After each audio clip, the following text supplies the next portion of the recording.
everybody. Welcome. My name is Laura DeVoe, and I'm one of the members of the Build the Era Advisory Board. I'm located in Newton, Massachusetts, which is in Eastern Daylight Time. So, Build the Era is an education and advocacy organization founded on transportation and infrastructure interests as it relates to the Department of Transportation. It is a volunteer organization that is powered by supporters, volunteers, and staffers from the Pete Buttigieg 2020 presidential campaign and other folks who are joining us, which is amazing. We want to see more people from outside of Pete world. In terms of Build the Era's purpose, it's to connect citizens from across America to the DOT by educating them and informing them of what the DOT does and does not do and why it matters. Educating and informing the public to the role that infrastructure plays in America's quality of life, provide training and guidance on how to engage with local and federal elected officials on matters related to the Department of Transportation initiatives, and provide training and guidance on how to advocate for causes using relational organizing as a primary tool. I am thrilled because we've done our relational organizing session. We've done a toolbox session on how to work with state organizations and specifically state legislatures on how all that works. And tonight we are talking about how to pay for all this, which is a very popular topic. So I'm very happy that we are recording this for folks who are not able to be here. And I'm going to turn things over to Jeannie, who is going to guide us through this conversation. And so welcome and thank you everybody for being here.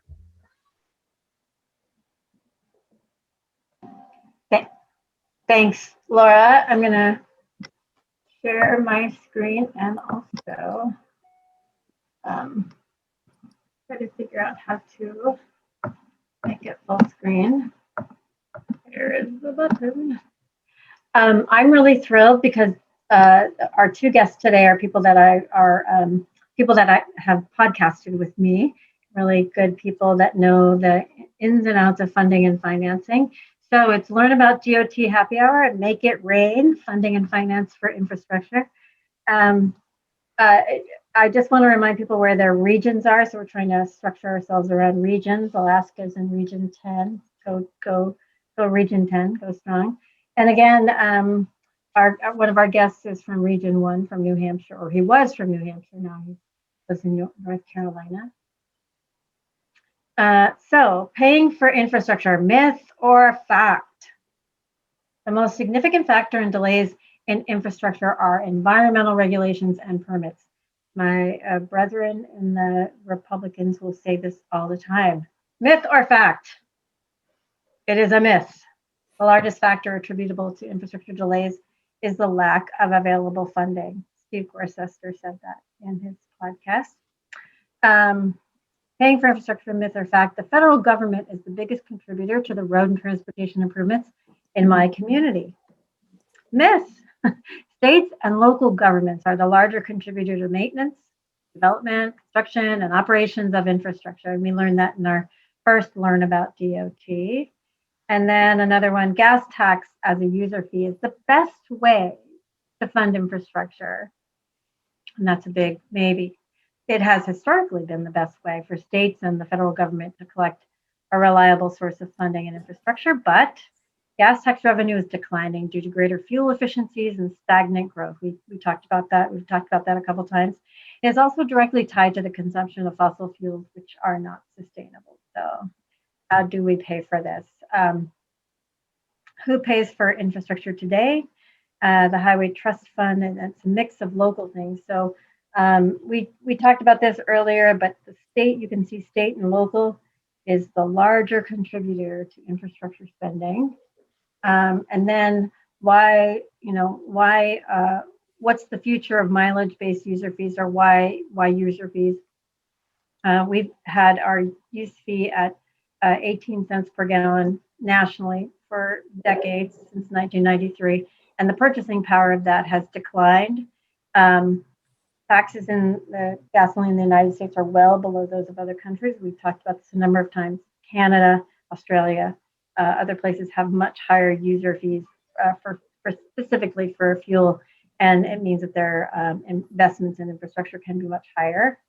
And then over time, the Highway Trust Fund, which is up for renewal this fall, is it's declining in value. So it's a projected shortfall of nearly 190 billion in the decades to come. So without further ado, I wanted to introduce, if you haven't listened to his podcast, Steve Gorcester managed the funding agency. It's the Washington State Transportation Improvement Board. They provide funding for local agencies. He's an expert at organizing and programming funding for large projects, or in my thought, he makes a small quilt of all the funding. And he pulls funding from a variety of resources to fund large infrastructure, builds coalitions, partnerships to pursue grants, and not an easy thing. And funding plans over time. So thinking about how you'll invest in infrastructure over time. And then he has done a lot of large infrastructure for small agencies. He's done a ton of other stuff too, but that's the funding part. And then financing, Mike Pillsbury is the former deputy commissioner with the New Hampshire DOT, and he's currently a small business owner with Henniker Associates. He's knowledgeable in financing for public-private partnerships, what we call 3P or triple P. And an agency you're telling us already might utilize the 3P arrangement to fund construction over a long, like buying your house, 30 years, using revenue from tolls or tax revenue to pay it back. So those are some of the financing strategies. So with that, anything I missed, Steve? You have to take yourself off mute. Say hi. Thank you. Well, it's so nice to be talking with you today. I've really enjoyed the conversations we've had with Build the Era through the podcasts, and I'm honored to be on with you from across the country. So I guess the only thing I would add is maybe what I'm working on now, which is kind of such a cross section that I thought it was somewhat interesting story, at least to me. So I have been working for several years on as the grant strategist for a partnership between 18 local agencies and our Department of Transportation and one of the Indian nations here in Washington, the Puyallup Tribe of Indians, who are all working together to more or less co-fund a major highway and regional trail project. And it was brought to me as a problem because they were supposed to come up with 130 million from their own coffers in order to cut a deal with the legislature for the balance of the money from state sources.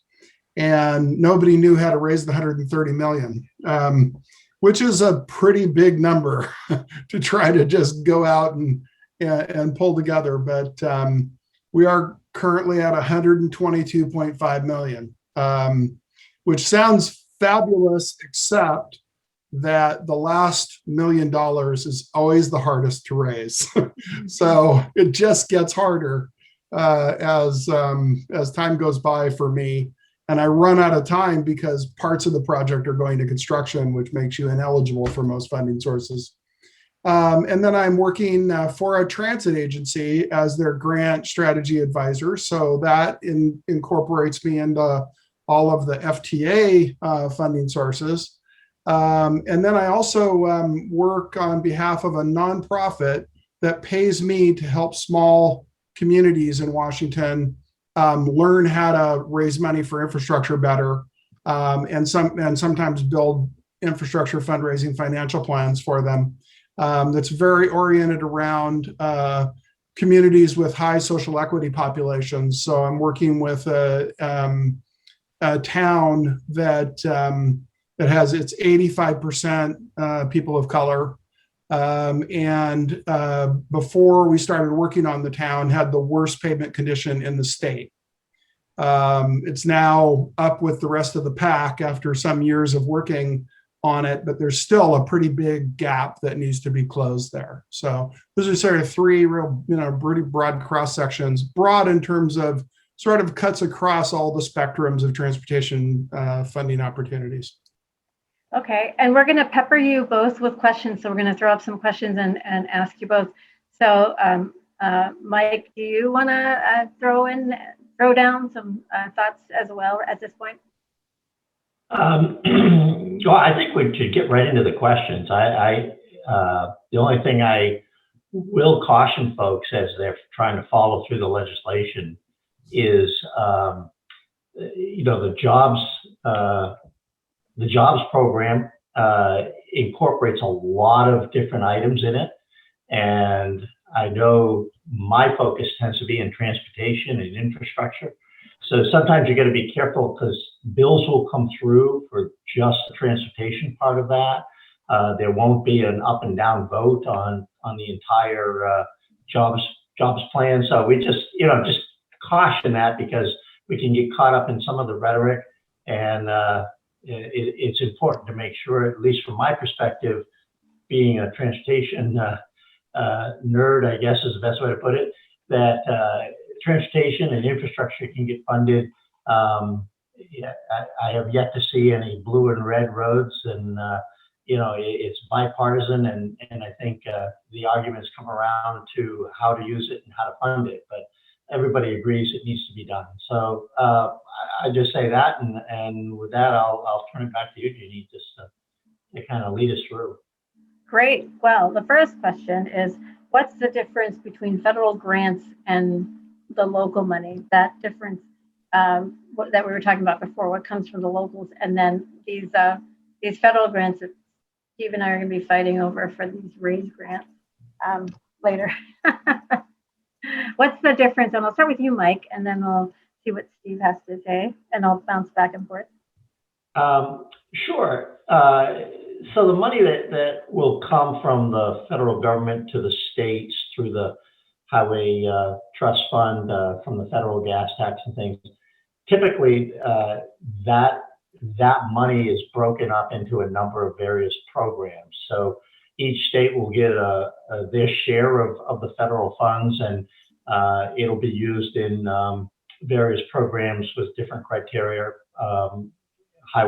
railroad highway crossing, performance program, various programs. The other side of that then is that they also provide, you asked about grants, and they do at times have competitive grants. Sometimes they have call them discretionary, where I think in the jobs bill, you'll see that there was a desire to have some discretionary programs or grants around bridge investment and fueling stations for electric vehicles, and those types of things, where the federal government, Federal Highway Administration, or Federal Transit Administration will have the opportunity to really look at applications and choose how to use those. But that's really on the federal level how you'll find that break out, and then the state itself will raise its funds. The federal money will require a match, so a lot of the times the state money goes to match those federal funds, and then the state will take funds and may have other strategies, initiatives that they want to promote, and they'll allow the various communities and public agencies to compete for those. Steve, anything you want to add on to that? Well, I think this line of thinking is responsive to your question. I really see three funding supply chains. There are specific project budget actions where a council or a legislative body actually, assigns funding that they have from whatever sources of revenue to the project. And that kind of action is discretionary on part of the body controlling the budget. And generally with those types of funding activities, you have to reach a tipping point, that point at which the legislative body is willing to decide to spend the money on that specific project. So that's the category of project-specific budget actions. And programmatic program funds really fall mostly into project-specific budget actions. The next category of funding supply chain that I see is revolving grants. And in Washington, we're dealing with revolving grants from, in some cases, from the local level, county administered revolving grants, all the way up to the federal level from multiple different departments, but for us, mostly US DOT. And the revolving grants, that requires initiative on the part of the people wishing to fund the project, to apply for the right projects, to do a good job of applying. And also for me, and I tell my clients, it requires you to work to a financial plan. So if you go out and seek those grants, you want to make sure that you're putting the building blocks together to achieve full funding. So that might require you to take some project-specific budget actions too. And then the third source of money is what I call one-offs. It's my technical name for things that just happen. You can't count on them, but throughout my career, they have been happening. So you want to be watching for them and understand that they come from different directions, and they oftentimes don't follow the traditional sources that we look for.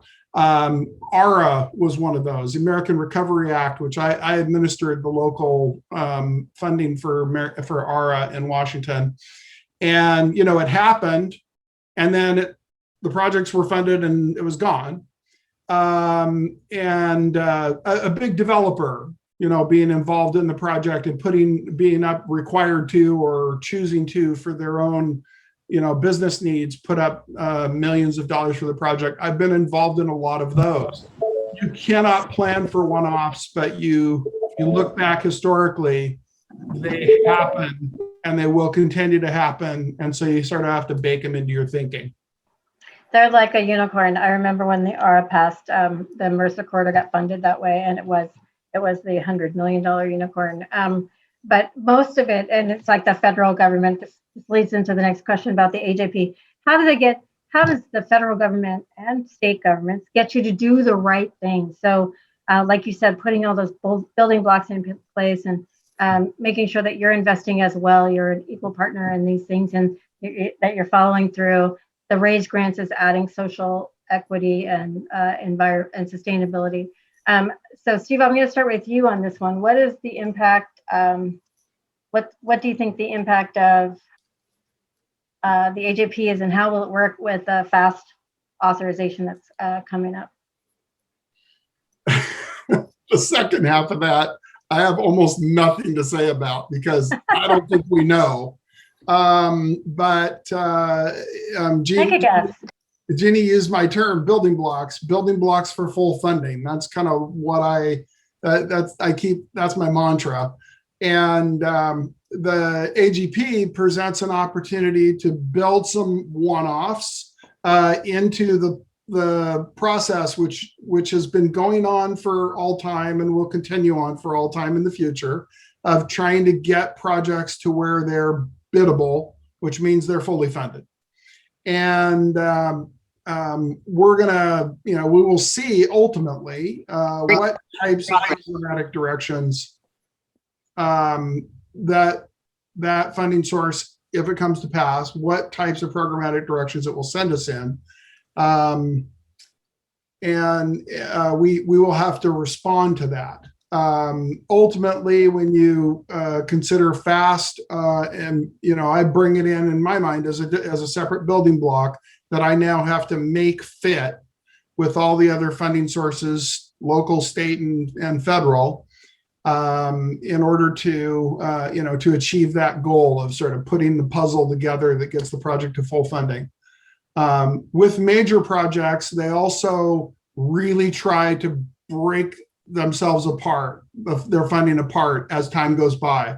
So even if you put the full funding together, the project works against you.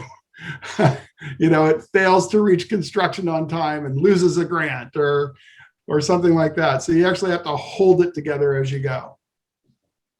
And Mike, what is the, give us your hedge our bets on the fast authorization, and maybe give us a little explainer on the difference between how AJP is funded right as it stands right now, and then the FAST authorization, which is probably most likely user fees. Yeah, so the FAST authorization is really what the surface transportation folks have been working under as far as the programmatic funding from the federal government for the last 5-6 years. States want the federal government to have a long, multi-year authorization bill because they need to know how much money they will kind of promise from the federal government each year. They call contract authority. If they have a project that is going to be constructed over 2 or 3 years, and they're planning on using some of that money or most of that money that they get from the federal government for that project, they want to be sure that they're not halfway through it and the federal government says, "Oh, we're not supplying any money this year." And that's why you hear the FAST authorization that is underway was supposed to lapse last year. They had a continuing resolution. They continued it for another year, and this is the one now that will lapse in September, unless it's replaced by something that is driven. And I like the way Steve said it from the jobs plan. If there's some programmatic changes, then the authorization bill will probably incorporate those. But this would be the bill that the states are looking for to say, how much am I going to receive in those various programs so that I can do some long-term planning for the next 4 to 5 years. And what will happen is they'll come up with a different acronym. It'll have a different name. We've had ICE-T in the past. We've had T21. We've had the FAST authorization, and the federal government loves acronyms. So I think this was Fixing America's Surface Transportation Act, and it's really the plan on how Federal Highway Administration, Federal Transit, the FTA will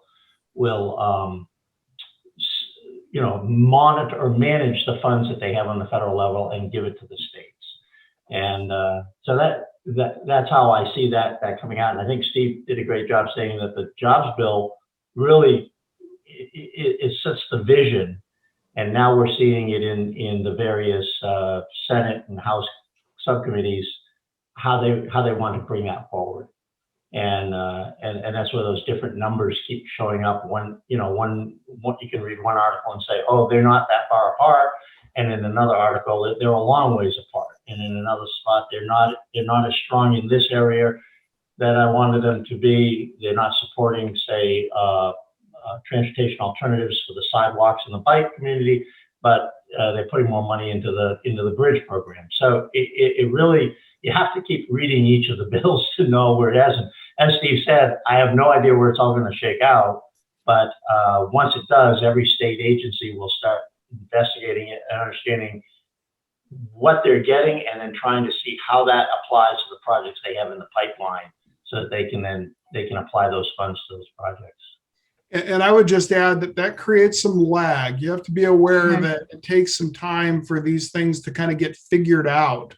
When ARA happened, everybody had an opinion about what ARA did and how we were supposed to respond to it. And a lot of those opinions were 5 bill generations out of date. So, we're going to have to be, we do want to turn around money from this funding source quickly, because in a recovery situation, you need to. So that requires a lot of maybe advanced thinking about how those processes will work. Jeannie, would you mind if we popped in a couple of questions that we're getting? Because these are really great questions and they're relevant, I think, to exactly what we're speaking. So we'll treat this as like a rapid fire round. Yeah, and definitely. I'm sure these are simple yes or no questions. First question from Glenn is, do transportation projects go through a cost-benefit analysis? And if so, are they ranked for funding based on the project that gives the greatest benefit? Go ahead. I have an answer to this too. Well, Only recently have they started bringing in some cost benefit, and typically those are in the discretionary or the competitive grants. Most of the time, the project selections go through a criteria-based selection, maybe weighted, that tries to line up with a long-range plan that has set what is the vision and does this project line up with it. But cost benefit been used more in the transit and the airline industry than in the highway industry. And I would add, I'm not sure we're super good at cost benefit for highway projects anyway. And even if we were, a lot of the thinking about cost benefit for highway projects has been changing recently. So yes, there are some types of projects that are subject to extensive BCA type analysis, but is it really correct? Or have our values changing faster than we can sort of calculate them? And then as Michael was saying, there's a whole category where they're really not. Some of them are ranked by criteria, and the criteria, all criteria, sets of criteria are only as good as the people who put it together. And some are good and some are dubious or maybe need to be updated. And then there's an entire category of funding that I call, it's mostly advocacy based. So the best advocate tends to win. It's a complicated system of funding. Remember, you've got thousands of government agencies involved in them. And all of them have different policy approaches and interests and philosophies and politics. And I'll just throw in, there are lots of trade-offs in any project, and a lot of that trade-off evaluation is done in the environmental process. So we look at impacts and benefits. But for grant writing, the last couple of grants, these infra build, Tiger grants, all can ask for this benefit cost analysis. But if you met one, if your benefit was equal to at least the cost that you were asking for, you were, it was good enough to go. And again, like Steve said, it depends on what they're measuring. You could measure a number of things, like people aren't measuring we're not measuring sustainability in the same way they are today. One other question that if I can ask and put forward here from the group that again ties to this, and this encapsulates what we at Build the Era, I think, are trying to do. We are trying to engage everyone to understand these issues in a way that they can then advocate for the change they want to see in their community, in their city, in their state. A question we have from Laura is, why would a governor turn down funding from the federal government for infrastructure projects? And this is where Build the Era can come in. What can voters in their state do to voice their opinion on these decisions, and how would they best do that? And I realize that's a complicated question, but you should light you can shed. Yeah, it's a complicated question. It immediately reminds me of a mayor in my state who told me exactly this. He told me, "I don't want any of that stinking Obamacare money," referring to ARA. And it's like, okay, number one, this is for your infrastructure. Number two, it's not Obamacare money. It's not even healthcare. But that's just like the diversity of opinion that we see. There are, when you're talking about governors, you're talking about people who hopefully have more expansive thinking than that. But there are people who are very concerned that the money that we're spending is borrowed, that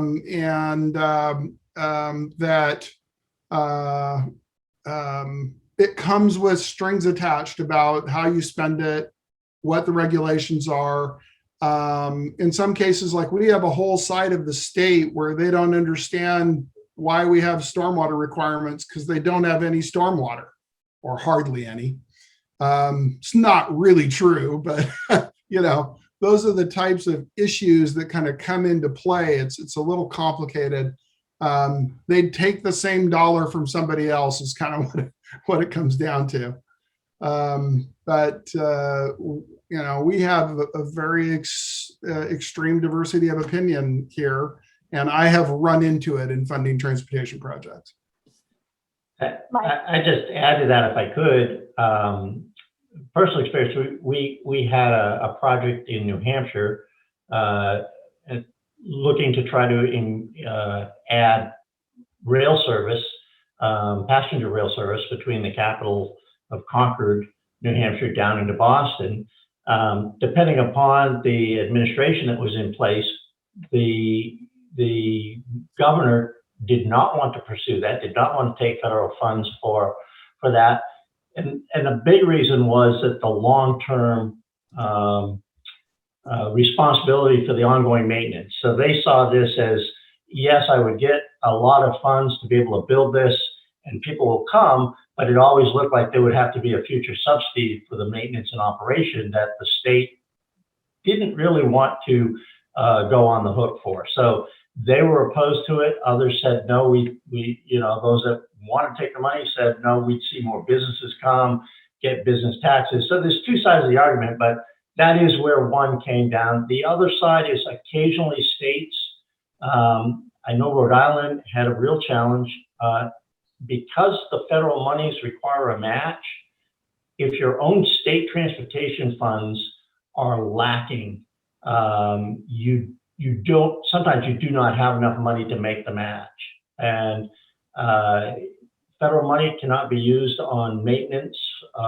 So sometimes you'll cut the maintenance programs in order to make the match, and then you keep falling behind. So there's a bit of a downward spiral sometimes when a state falls behind in their own funding schemes. In order to access the federal funds, you have to be able to match it. And I know in our state, and I'll throw this out just for folks that are watching the bills, there's something called turnpike toll credits, which if you have a turnpike system, you can use a credit of monies that you spent on your turnpike to match the federal dollars. And Senator Shaheen from New Hampshire has just introduced legislation to open a market where some states that have excess credits could sell those to states that don't have them. So another funding scheme for a state to perhaps buy some toll credits at a reduced cost and match the federal dollars. So it's an interesting dilemma, but that goes to, I think, what Steve was saying earlier, with multiple different ways of funding these, you have to, they all have to fall into place. And that's sometimes why the projects lag, because you can't get that last $1 million, or you can't seem to quite get enough to get there, and the inflation goes faster than you can keep building it up. But I kind of digress there a little bit, but it's hopefully the question got answered.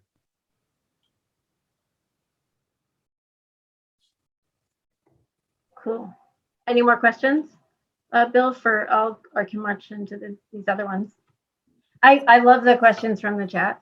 So who are the champions for these infrastructure projects? What does that championing look like?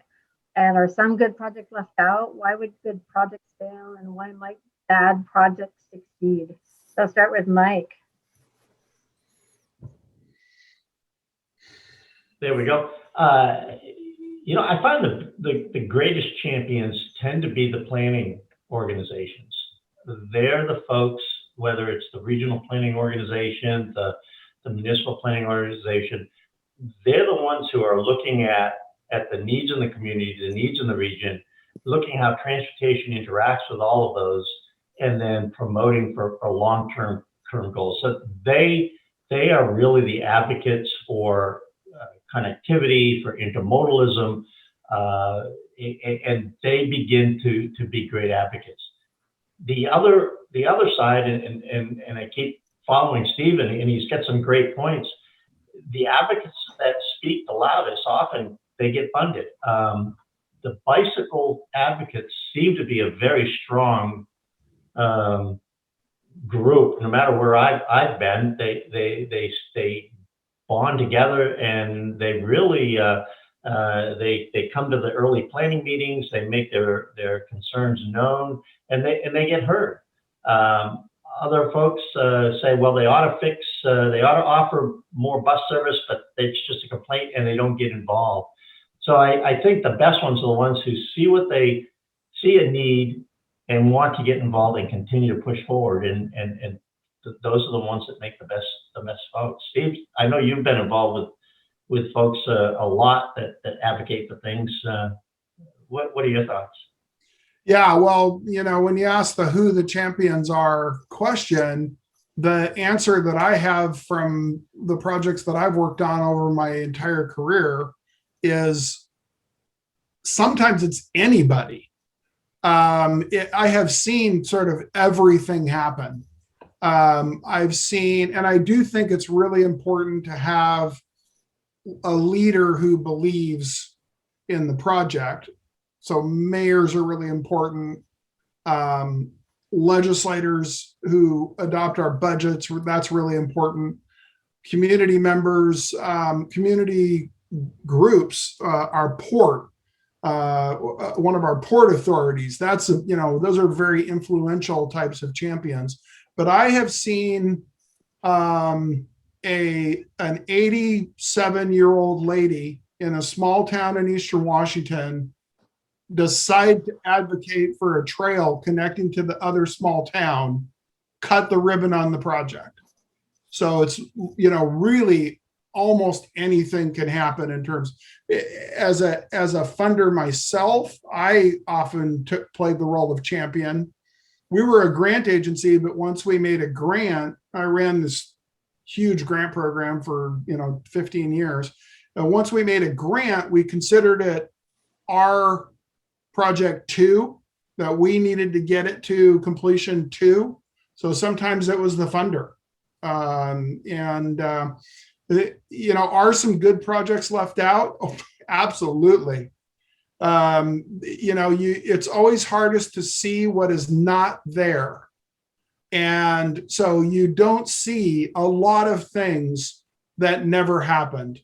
In fact, project quality is a relatively benign indicator of success. Really, the ability to succeed with the project and get it built is a much better indicator of success than the quality of the project. So lots of good projects that just weren't positioned well, and I could give you 100 different reasons, but one of them is the agency that wanted to do it had no financial capacity and didn't know how to raise money. All right, that's a really good indicator. So yeah, there's a lot of stuff that never got done. We've built a lot of highways and transit infrastructure, transit guideway infrastructure in our region with no non-motorized. And it's a quarter the cost to build a regional trail when you're already grading a highway than it is to go out and do it later. So I've been asking the question, why aren't we doing this in every one of these projects? And one of them, we just got changed to where we are. So there's a lot of good stuff that we haven't done. And it isn't just money, though. I don't like to be a person who says the problem is always not enough money, because I think we're doing a lot of things where we thought we didn't have the money right now. So and I think Steve, we've talked about this too, but if you're in a region and the region can't come to a conclusion, or there's a lot of butting heads within a region, those projects, they don't happen. And that's an argument for working hard to find the sweet spot, to find the project that helps the most people, find a project that's worthy, that's as I'll use a Pete term, shovel worthy, or Biden term. Sometimes, when an agency or a region fights over something, it's easy to say, as a federal agency, we're not going to fund that. Yeah, lots and lots of clients came to me in the past when I ran a funding agency with a pitch about their great project and no idea how they were going to achieve full funding. So those were the ones that tended to be the things that didn't happen. Jeannie, if I could throw in here, just for those of us that are not in the construction world and in this world listening today, to bring this full circle for why this is so important or how this will be important and where you come in is when the American Jobs Bill is passed, which we know it's going to be, and there's going to become funds available. Each state is going to need to look at these issues. And I see several folks here from Oregon, Portland area. So, we have a lot of rails to trails type of projects, a lot of bike friendly, a lot of pedestrian areas that need improvement and need dollars. And your voice is going to be needed.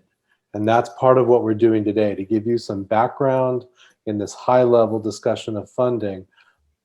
But you have a role. They have the money, but you have the voice. And we're going to need that voice. And so if you're listening today wondering, where do I tie into all of this? Worry not. There's definitely a place for you in this discussion once we get the American Jobs Bill passed. Would you say that's fair, Jean? Yeah, and I think it's I'm involved in an advocacy board for freight, but I work with other modal advocacies, and the best thing we can do is work together to find a project that we love together, and it's a smash win. So I think I would say that and the advocacy comes from I'm a volunteer, so these are longshoremen are on my freight board. So these are just average Joes that volunteer their time as advocates. So it's a crucial part, and it takes up a lot of time. But you don't have to do that. You can just attend a meeting or two, fill out those forms. These funders, they're spending millions of dollars. They want to hear from you. They definitely do, and especially if you're schooled up and ready to provide some real feedback. I have a good question for you guys. What does a federal infrastructure bank look like? We talked about like regular, kind of a consistent funding for Amtrak that came up. What does a federal infrastructure bank look like? I'm gonna start that hard question for Mike. Well, the short answer is they look like any other bank.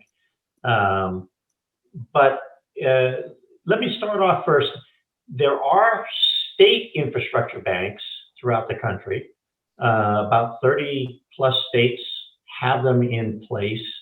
However, only about 4 or 5 of them, I think, are active. And the biggest reason that they're inactive is the way they capitalize the state infrastructure banks. What they have done is they've taken some of their federal money that they get each year, and they said, we're going to use those monies to capitalize the local bank. But then that takes money away from projects that maybe are going into the program. So there's this tension that occurs. And basically, the way any bank works, and infrastructure is no different, is they take that money that they've capitalized with, and then people apply to them for loans to build a project. They may be looking for, as Steve said, that last $1 million. They may be looking for half of the money or a third of the money because they have some other sources.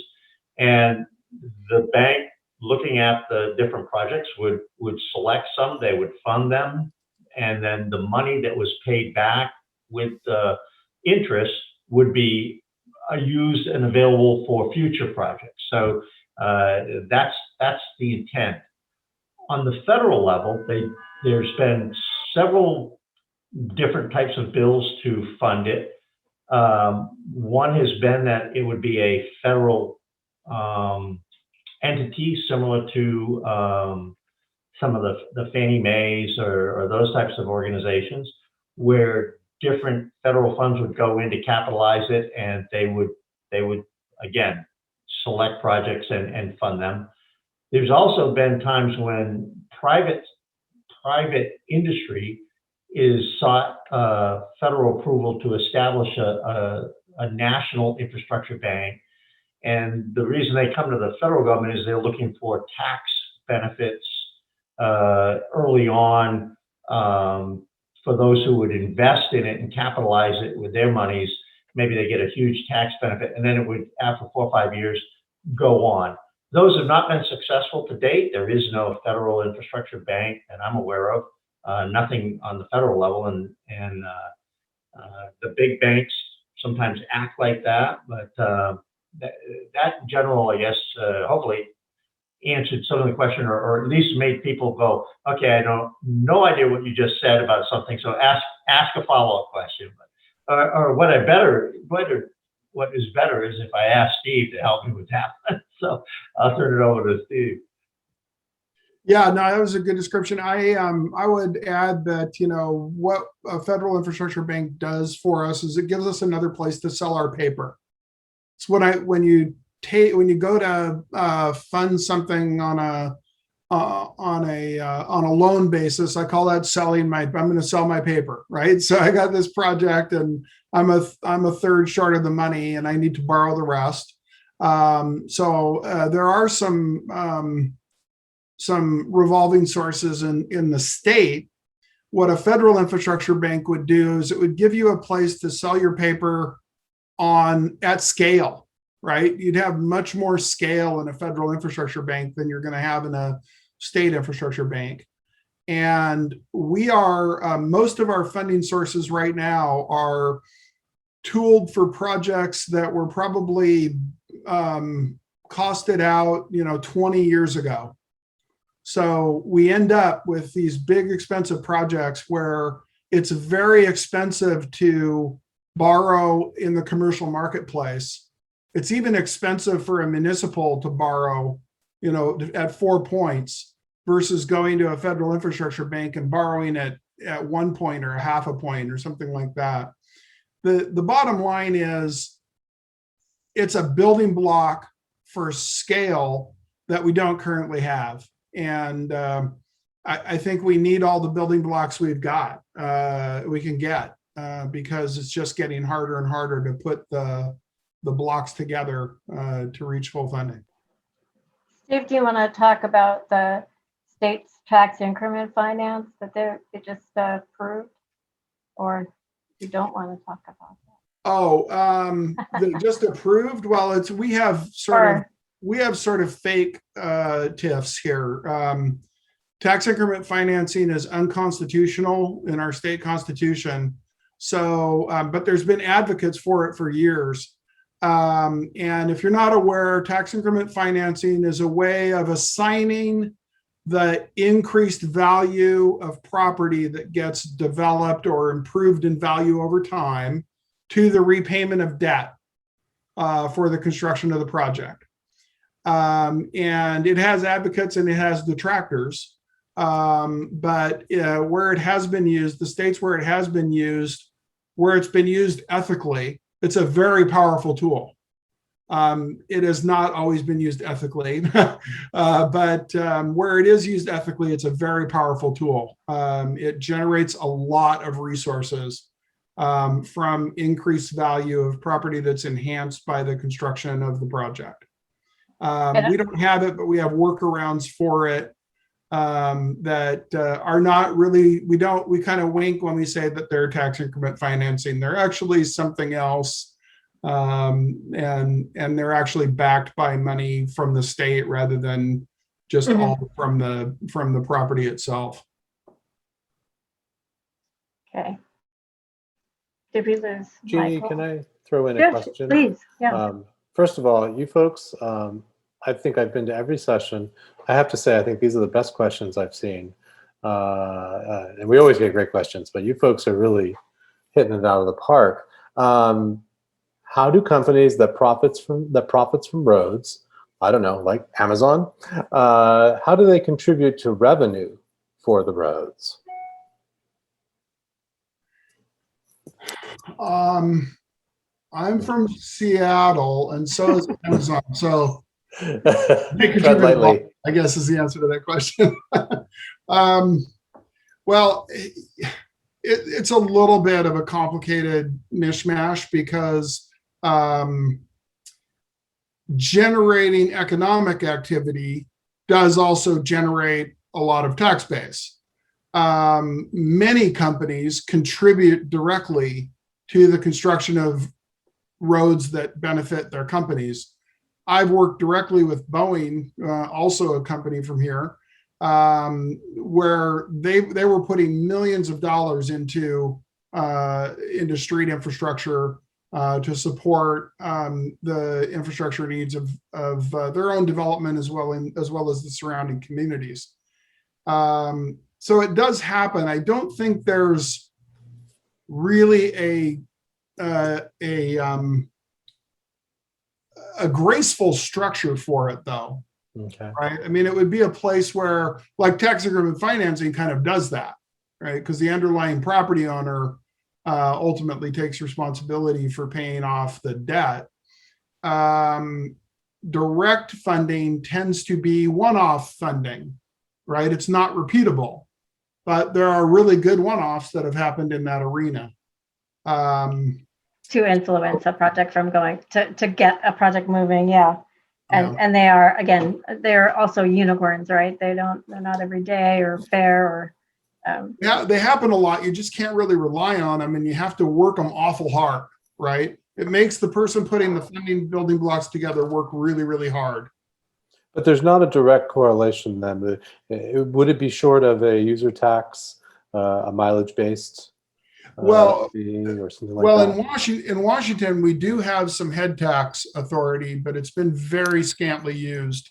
It's actually in some parts of the state really opposed, because economic development is something they want more of, and they don't want negative economic sort of pressure on locational choices.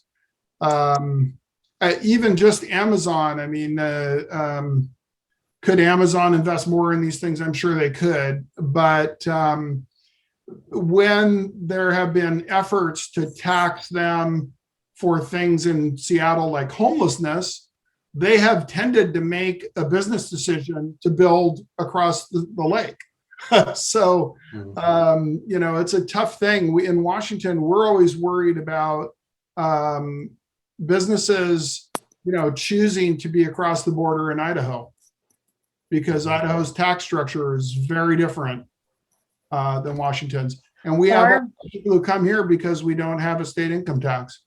And Boeing is another example. They were given huge tax benefits to stay, to not move their operations elsewhere, and for years, for decades, and they're finally pulling out more and more. Steve and Jeannie, a question.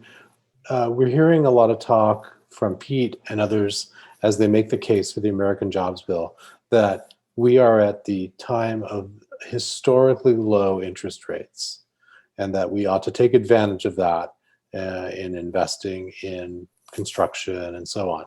The question is, what does it look like locking in a low rate now? When rates 2 years from now, we don't know what they're going to be. What's the argument there? How do you justify that? That's also a good question for Mike. Yeah. Did we lose Michael, or is he? I'm back. I don't know if you can hear me. My internet did drop off. So the hardest part on locking something in now is, and we found that when we talked about some of the ERA funds, we wanted shovel-ready projects. The biggest cost on a project often is once you start construction. And so to have that ready, it can take a couple of years even to get to the point where you're finalizing the design, going through the bid process. So you can lock some things in and borrow it, but you're going to have to kind of be sitting on those funds until the construction starts. And no one likes to say, I've just borrowed money and it's in a big bank somewhere and nothing is happening. And we want to see something being done for the funds that are expended, or that are being given. So it's a little bit, one of the things that the folks on the call probably are starting to realize is that transportation improvements is a long haul type of a effort. You can't flick a switch and over a 2-year period, everything got better. It really, So many folks I know got into office and their predecessors got to cut the ribbon at the project. So you just have to realize that, and it really says, okay, I'm going to do the right thing here, whatever that, for transportation. And I think in the long haul, and sometimes that, again, the rhetoric needs to be there. We got to get these things passed. We got to get the bills in place and the money flowing. But it's hard to find that silver bullet or that low interest rate. Possibly with the low interest rate, you could do some more with the private sector. They can act a little bit quicker sometimes because they are designing it and building it at the same time. But most state agencies are still following a design, bid, and build process where it's pretty linear in the way the process works out. So that's a challenge. Yeah, and I was going to say something like that too. So I'm glad you said it. It's really hard to schedule that to make it work out because if I initiate a project today, I'm actually pulling paper on that project in about 6 years, probably. So, and our state treasurer wouldn't allow you to incur debt, pay debt service costs on it, and then not spend the money. So you've got a timing issue there. In addition, steel has gone insanely upward. So yeah, I could borrow money and build something and it would cost me more instead of less. So, how do you get that timing to work out? There is one place where I've seen it happen really, really well. And that is when you aggressively refinance your debt. If you can reschedule your debt in times of low interest, it can save you a great deal of money that you can then wrap back into your financial plan. We've done that in Washington. We've very aggressively refinanced in Washington, and it's produced a lot of benefit, but it's really hard to make happen on a project by project basis. Yeah. Do we have a last question there, Bill? I'm just looking through. We do have some good ones. I know we're just about out of time. Yeah. So what I'll do is I'm going to send these questions to you folks, and if you folks can answer them offline, maybe we can share that out on our channels because these are just some great questions. Good. Cool. Well, thank you guys. Let's see. We are close to our time. I just wanted to talk about some of the upcoming events too, if you want to do that. Yeah. I don't know what I did with them. So, I don't know. There we go. Sorry. I think. Oh, maybe I don't have them. Maybe Laura has them, but I think next Wednesday we are talking about the AJP, the American Jobs Plan, and equity. And the last piece of the American Jobs Plan is going to be on jobs and the economy. It's the economy. So that's coming up, I think, on the 22nd, and they're both on the event calendar. Any last words for putting our pennies into a piggy bank for infrastructure? Steve, and then Mike.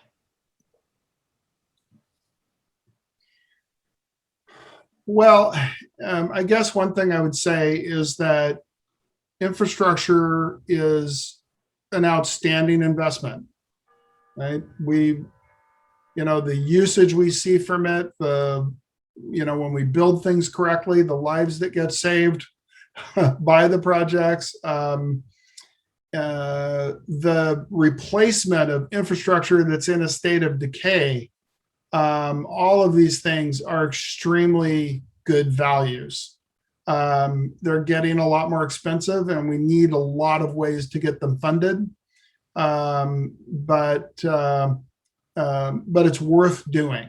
We're not just providing jobs. The infrastructure powers the economy in very expansive ways, and it can be used to harm equity, but it can be used to promote equity.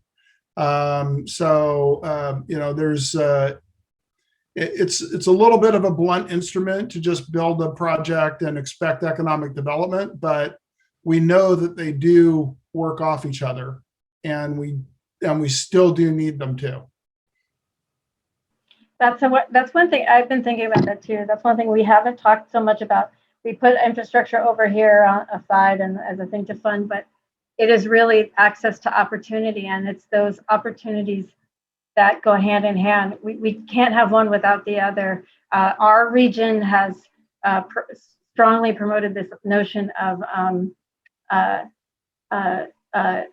environment and growth management. And after decades, we've put a lot of our growth in a certain area and then built up the infrastructure around that to support that, so that we could look out on a beautiful day and see mountains and not covered with sprawl. How about you, Mike? Well, I had a coworker once that said that transportation was the game board that we all live on. And Bill and I were talking before the program began tonight, and they say all politics is local, and all transportation is too. So though we tend to be talking about big numbers and federal bills and things, really get involved in local, because all of these monies flow down to us. Your voice is important. Any transportation professional wants to know what the folks think about the program. Sometimes we really feel like we are living a little bit in a vacuum until we know when we make mistakes, because boy, doesn't everybody let us know then. But if you can get involved early and I just encourage you to do that. And I appreciate Bill saying that eventually that's where we want to be. Everybody wants to be, being a voice. So I encourage everyone to do that.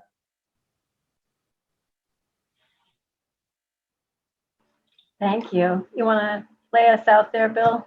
Well, I think that Laura, who's with us still, would definitely agree with that. That's our role here, is to give you the tools, to give everyone the tools to get engaged. And I'm gonna call out again my Portland peers that I see on this call. There are biking issues that are being decided right now. We have a bridge that's opening this Friday, our first bridge in a long time, and it is partially with U.S. Department of Transportation dollars, and it took a lot of work. We're planting seeds in a freeway or roadway or bikeway we may never see, but that's the work we're doing today, and that's the importance of the work we're doing today. And we hope that you will subscribe to our podcasts, where you will hear a session with Mike and a separate session with Steve that Jeannie is hosting, that is, again, an informative, easy way to start to get comfortable with this topic. We have more webinars, Toolbox webinars coming up to get you up to speed so that we get this bill passed and then we each fight. We're friends today, but in a few months when these dollars are available, we're all going to be competing for them. So all of our states are going to break into groups, but this is how we're going to affect change. So we appreciate you being here. This session is recorded, will be posted on our YouTube channel within 24 hours. And if you have any questions at all, by all means, reach out to us here at Build the Era. Visit our website, sign up. Please give us your voice, and we'll give you the tools. Thank you. Have a good evening. Thanks. Have a good evening, everybody. Thanks, you guys. Thank you, Steve and Mike, for a fantastic